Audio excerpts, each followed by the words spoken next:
Good afternoon and welcome to another edition of the Daily Fix. I am your usual host and presenter, Advocate Tudo Hoyani. The fallout from the the revelations of the 6th of July are going to be with us for a very long time. It is now becoming very apparent that Mkwana's disclosures are shaking the very foundations of this democracy that we have had since 1994. You know, Mkwana's revelations say one thing to us, that politicians cannot be trusted. The South African Police Service cannot be trusted.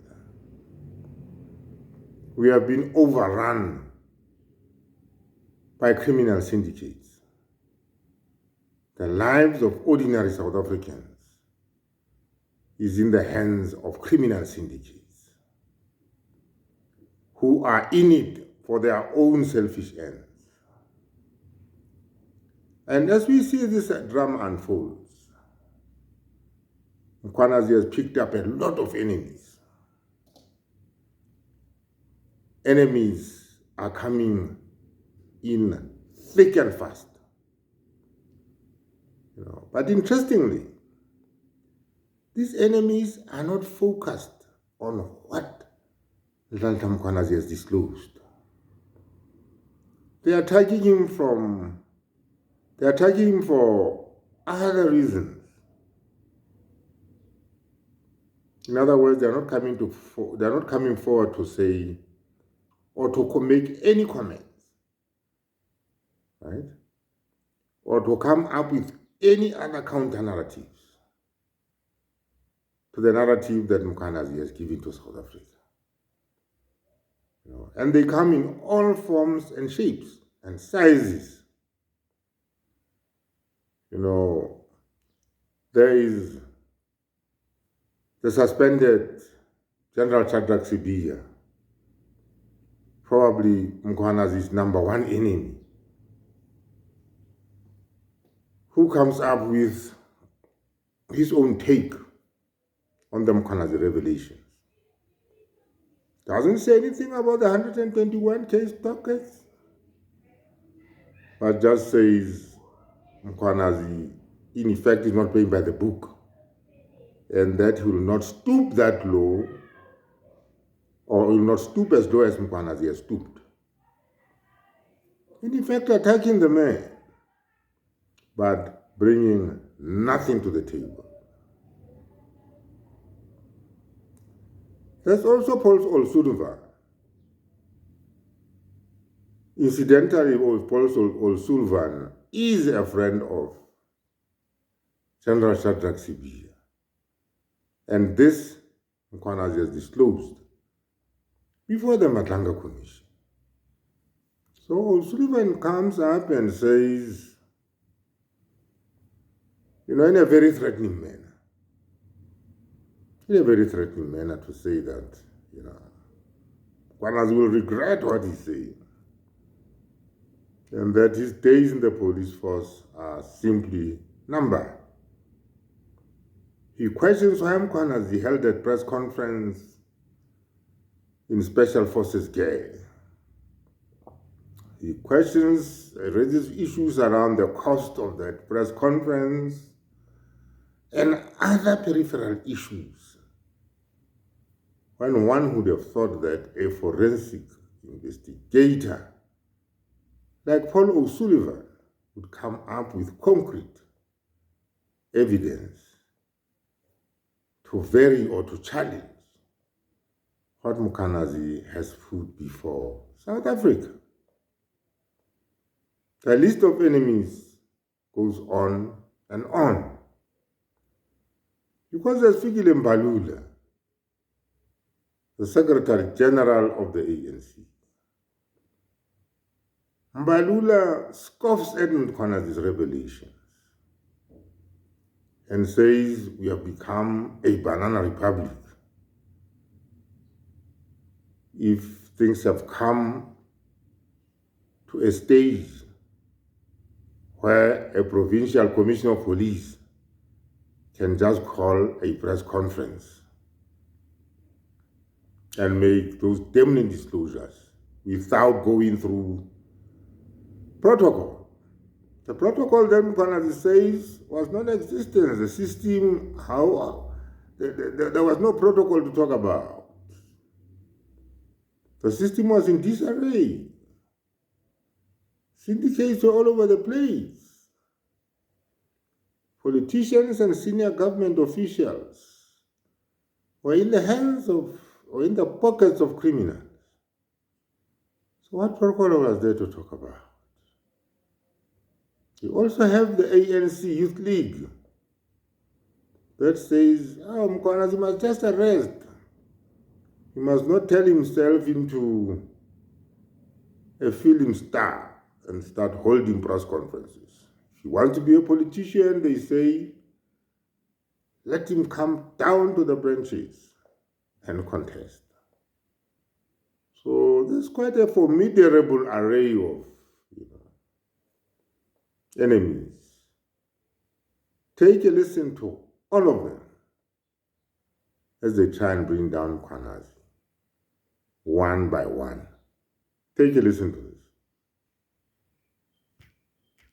South Africa, what you're about to hear will shake you, because a man who risked everything to tell the truth about corruption in our police force is now being attacked from every angle, not just by enemies in the shadows, but by senior ANC leaders, state-aligned investigators, and even top police generals. This is not a debate, it's a coordinated takedown. Let's break down the clips of those now publicly attacking General Nhlanhla Mkhwanazi, furious, threatened, and desperate to shut him down. We are hearing allegations against the top brass in this country allegedly being involved in crime, having communication with syndicates, firearms which had been linked allegedly to the killing of people.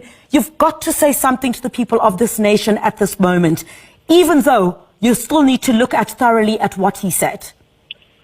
I want to say, as a disciplined member of the police, I will never go stand in front of the cameras and do what General Mkhwanazi is doing, because there are processes to follow when there is such a situation or where you think you are not being heard. What he's doing, quite honestly speaking, is embarrassing, but we are not going to bend down to his level. All I can say is that I will respond word for word, and I will prove to you that what General Mkhwanazi is saying is absolutely not true. It's not true at all.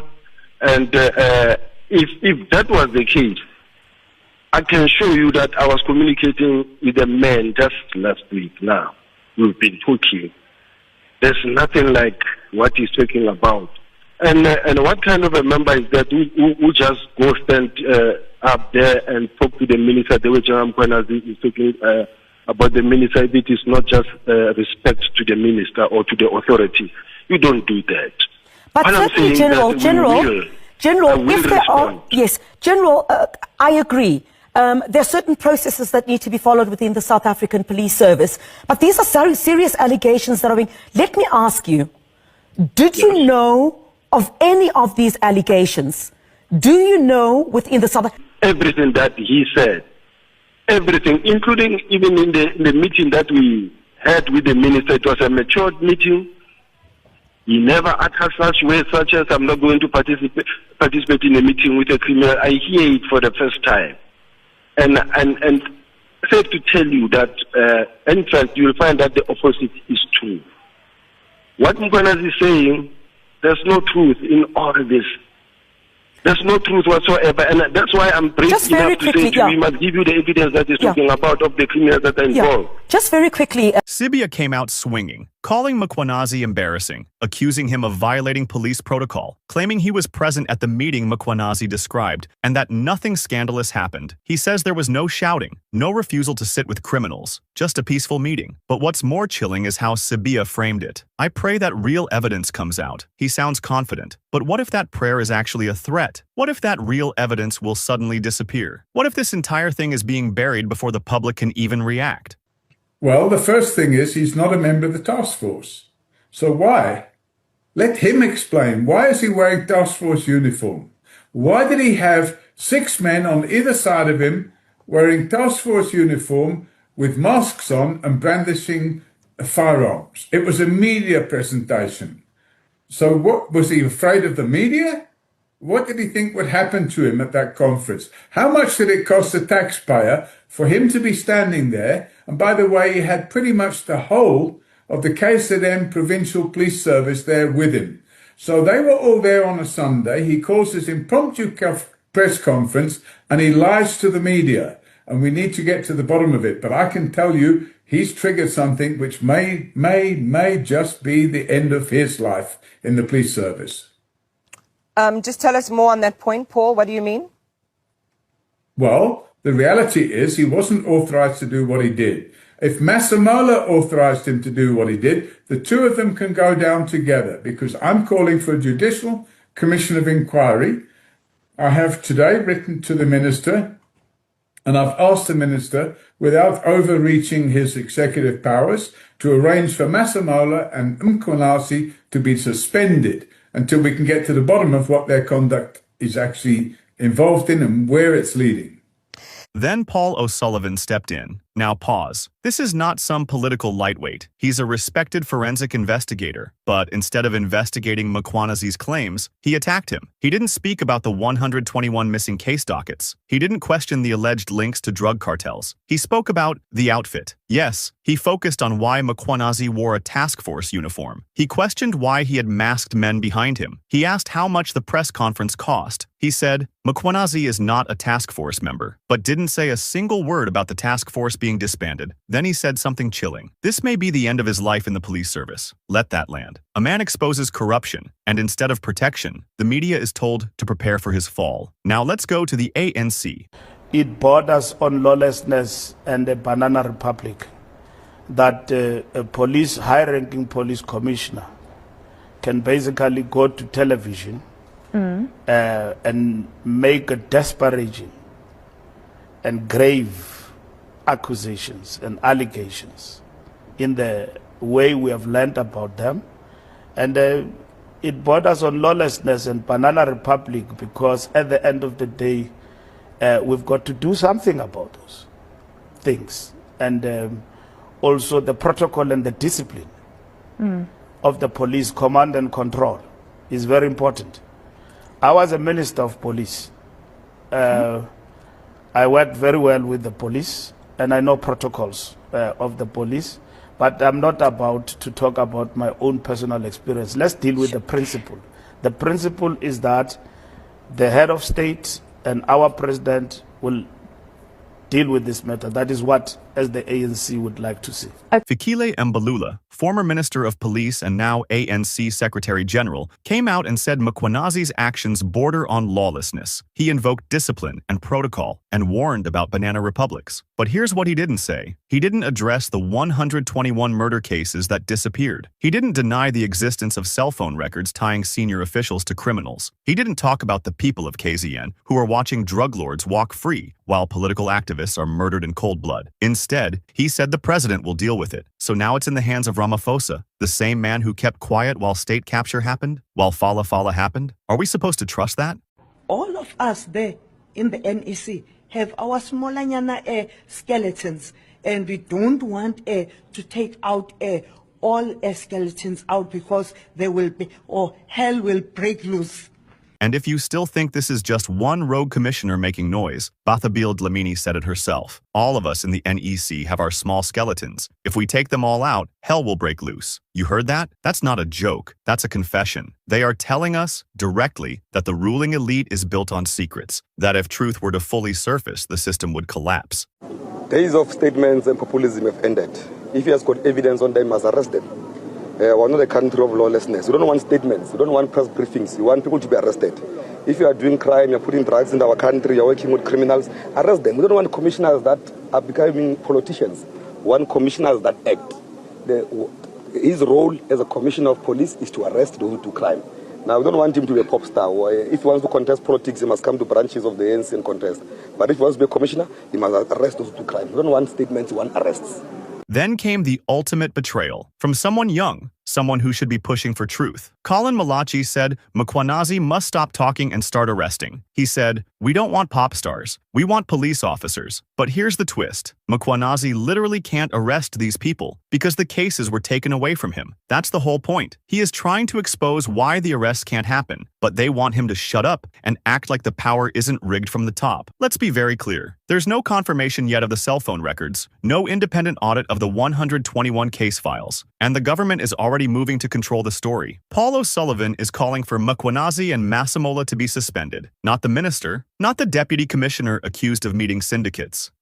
They want the whistleblower gone. You see what's happening? This isn't just political drama. It's deep capture of the security state. And if they can take out a man like Mkhwanazi on national TV in front of the world, what does that mean for the rest of us? Mkhwanazi has been a senior figure in SAPS for years. He has been praised for his anti-corruption stance. He served under multiple administrations. He's no stranger to internal power struggles. But his contract ends soon. If there was ever a moment to speak without fear, it's now. And he chose to detonate the truth before being silenced. This is what bravery looks like, but also what danger looks like. This can't be swept under the rug. We need a full judicial inquiry, independent, transparent, televised. 2. An audit of all 121 case dockets to confirm what was removed. 3rd, public access to the cell phone data linking ministers to crime figures. 4th, parliamentary oversight of Minister Machunu's actions immediately. Because if these steps don't happen, we are no longer dealing with a state. We are dealing with a mafia in suits. Whether you love or hate the man, he did something few are willing to do. He challenged a system that protects itself at all costs. He wore the uniform. He showed the files. He made it public. And they're coming for him. The question is, are we going to let them? South Africa, this isn't just about one commissioner. This is about what kind of country we want to live in. A country where the brave are destroyed, or where the truth leads to justice. Let us know in the comments what you think. Should Mkhwanazi be protected? Should a judicial commission happen now? The time to stay silent is over. Because if we let this one slide, we may never know how deep the rot truly goes.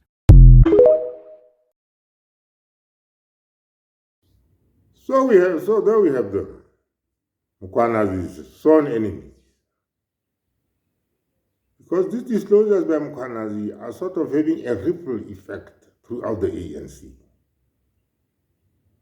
You know, things are being traced as far back as 2011, when the recently deceased Nathi Mthethwa was still the Minister of Police. So the rot runs deep and over a long period of time. And it is likely, as it unravels, to touch on the lives of many people. Because you see, it would appear that corruption has simply become a way of life. You know, so embedded by these criminals in the system that you could not distinguish, you know, the criminals from the cops. They were just bedfellows. So it's a tragic set of circumstances, because they are all intending to shoot the messenger. They are all trying to ignore the message that Mkhwanazi has brought to attention of South Africa. That there's no smoke without fire. Why are these people attacking Mkhwanazi? And if they're going to attack Mkhwanazi in a credible manner, why don't they come forward with concrete evidence to refute whatever allegations Mkhwanazi has come up with? Mkhwanazi has come forward to lay bare those allegations and substantiated them before the Matlanga Commission. He's still to appear before Parliament's ad hoc committee, where he's expected to lay them, to expose those cartels and syndicates. in the blunt manner that we saw him do at the Matanga Commission. But looking at the man, one gets a sense that Mkwanazi is on the right side of history. What do you think? Having said that, let me thank you for watching this video, and let me thank you for all the likes and subscriptions that I'm seeing, and have a wonderful, wonderful afternoon and evening. Thank you.